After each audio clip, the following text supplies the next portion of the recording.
Have you ever felt like something just doesn't add up in the housing market? Home prices are still high, inventory is tight, and yet behind the scenes, over 1 million loans are in default. But you won't hear about it on the news. The US government and major financial institutions are working overtime to mask the reality of a looming foreclosure crisis. Instead of letting the market correct itself, they're using forbearance programs, extended loan modifications, and bureaucratic loopholes to keep homes from officially entering foreclosure. On paper, the numbers look stable, but in reality, there's a backlog of delinquent mortgages just waiting to crash down. Why would they do this? Because admitting the truth could send shockwaves through the economy, leading to panic, plummeting home values, and another financial crisis like 2008. The difference is that this time it's happening in slow motion, behind closed doors. If you're a homeowner, a renter, or someone considering buying in this market, you need to know the real numbers. Because when the truth comes out, it could change everything. In this video, we're breaking down how the government is hiding foreclosures, why it matters, and what it means for your financial future. If home prices are so high, why are over 1 million loans in default? Do you think the government is covering this up to prevent a market panic? Drop a comment below and hit the like button if you joined the discussion. Before we dive into how the government is concealing foreclosures, let's first break down what's happening behind the scenes. A loan default happens when a borrower fails to make payments on their mortgage for an extended period, typically 90 days or more. When this happens, the loan is flagged as delinquent, and lenders begin the process of either restructuring the loan or initiating foreclosure. Right now, over 1 million loans are in default, but very few of them are officially being reported as foreclosures. This is because lenders and the government are using loan modifications, forbearance extensions, and bureaucratic delays to keep them off the books. But just because they aren't being foreclosed on yet doesn't mean the risk isn't real.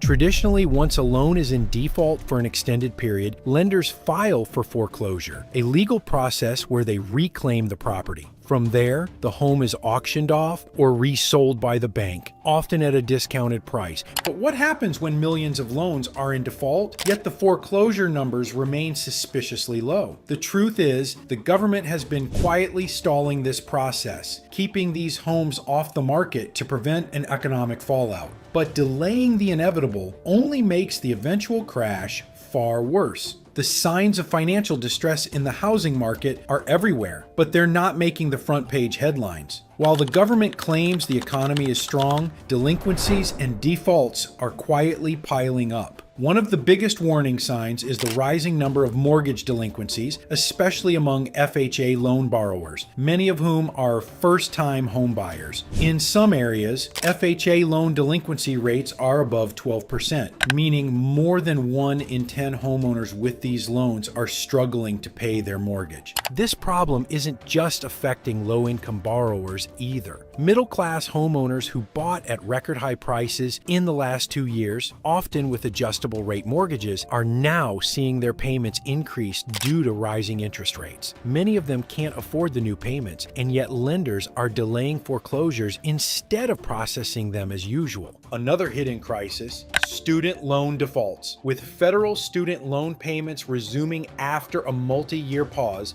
millions of borrowers are falling behind, and their financial struggles are bleeding into the housing market. Many homeowners relied on the student loan pause to afford their mortgage payments, but now that payments have resumed, their budgets are being stretched too thin, causing a ripple effect of missed mortgage payments, credit card debt spikes, and personal loan defaults. With both mortgage and student loan delinquencies surging, the government faces a serious dilemma: let the market crash or keep hiding the problem. Right now, they're choosing to sweep it under the rug. If over 1 million loans are in default, why aren't we seeing a surge in foreclosures? The answer lies in the government's intervention tactics, which are designed not to fix the problem, but to delay it as long as possible. One of the government's biggest tools in delaying foreclosures is mortgage forbearance. Originally introduced during the COVID-19 pandemic, forbearance allowed struggling homeowners to pause their mortgage payments without penalty. While this was meant to be a temporary safety net, many homeowners never fully recovered financially, and extensions kept rolling out. Today, many of these forbearance programs are quietly being extended, even though they were supposed to expire. Instead of marking loans as delinquent or in default, lenders are working with the government to restructure them repeatedly, keeping homes off the foreclosure radar. But the biggest red flag? The government isn't openly reporting the real numbers. While mortgage default rates are rising, official foreclosure statistics remain artificially low. This isn't because homeowners have suddenly found financial stability. It's because the system is deliberately stalling the inevitable. By delaying foreclosures, the government and financial institutions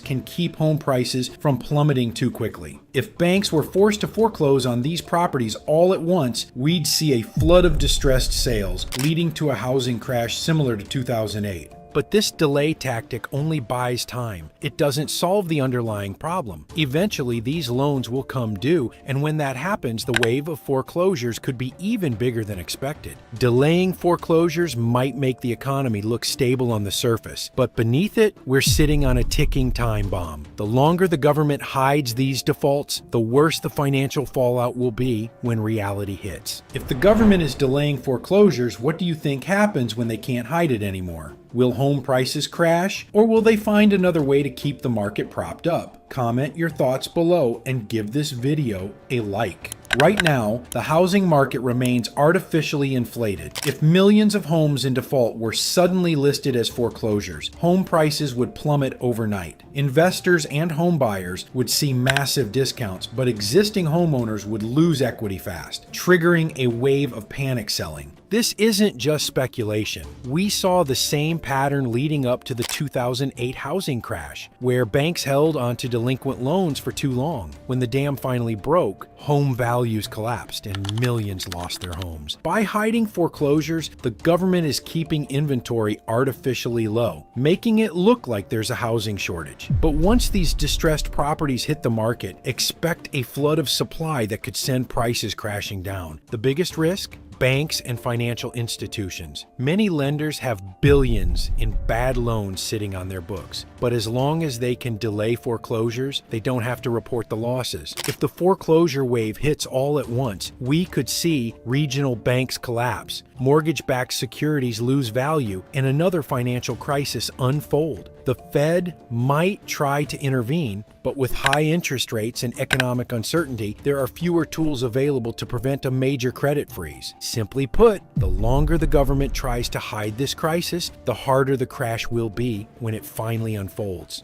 History has shown us that when foreclosure numbers are manipulated or hidden, the consequences can be devastating. Let's look at past incidents and what experts are saying about today's situation. A similar playbook was used during the 2008 housing crash. Before the market collapse, banks and government agencies delayed recognizing bad loans, hoping that economic conditions would improve. When the truth finally surfaced, home values plummeted by over 30%, and millions lost their homes. In 2010, the robo-signing scandal revealed that banks had rushed foreclosures without proper documentation, leading to widespread fraud. The government responded by slowing down foreclosures, but that only prolonged the pain for struggling homeowners and the economy. Today, we're seeing a modern version of this crisis with mortgage defaults piling up silently behind closed doors. Economists and housing analysts are already sounding the alarm. Mark Zandi, chief economist at Moody's, has warned that mortgage delinquencies are rising at a concerning rate, particularly among low-income and first-time buyers. Rick Sharga, a real estate market expert, says that while foreclosure filings are low right now, it's not because people aren't in trouble, it's because banks aren't filing the paperwork. This means we could be facing a delayed tsunami of foreclosures, and once it starts, the market could flip fast. With foreclosures being deliberately hidden, the housing market looks more stable than it really is. But when the truth comes out, homeowners and buyers need to be prepared. If you own a home, especially if you bought at peak prices, be aware that your property value could drop suddenly once foreclosures hit the market. If you're struggling with mortgage payments, don't wait. Talk to your lender now about refinancing or restructuring options. If the government can't hold off the wave much longer, expect price drops and equity losses in high-risk markets. Selling before the crash might be an option if you're in financial trouble. If you're thinking about buying a home, be patient. When the hidden foreclosures finally surface, home prices could drop significantly, meaning better deals for buyers in late 2024 and 2025. Instead of rushing into an overinflated market, watch foreclosure trends in your area. If a wave of distressed properties hits, you could get a steep discount on homes that are currently overpriced. The truth is, the housing market isn't as stable as it seems. Over 1 million loans are in default, but instead of addressing the issue head on, the government and banks are delaying foreclosures to avoid a market crash. This isn't a long-term solution, it's a ticking time bomb. When these hidden foreclosures finally hit, we could see plunging home values, financial instability, and another housing market shakeup. If you're a homeowner, stay informed and plan ahead. If you're a buyer, watch for market shifts before making a move. The real estate landscape is about to change, and those who are prepared will benefit the most. What do you think? Are we on the verge of a hidden foreclosure crisis, or will the government keep kicking the can down the road? Drop a comment below with your thoughts. If you want to stay ahead of market shifts, like and subscribe now.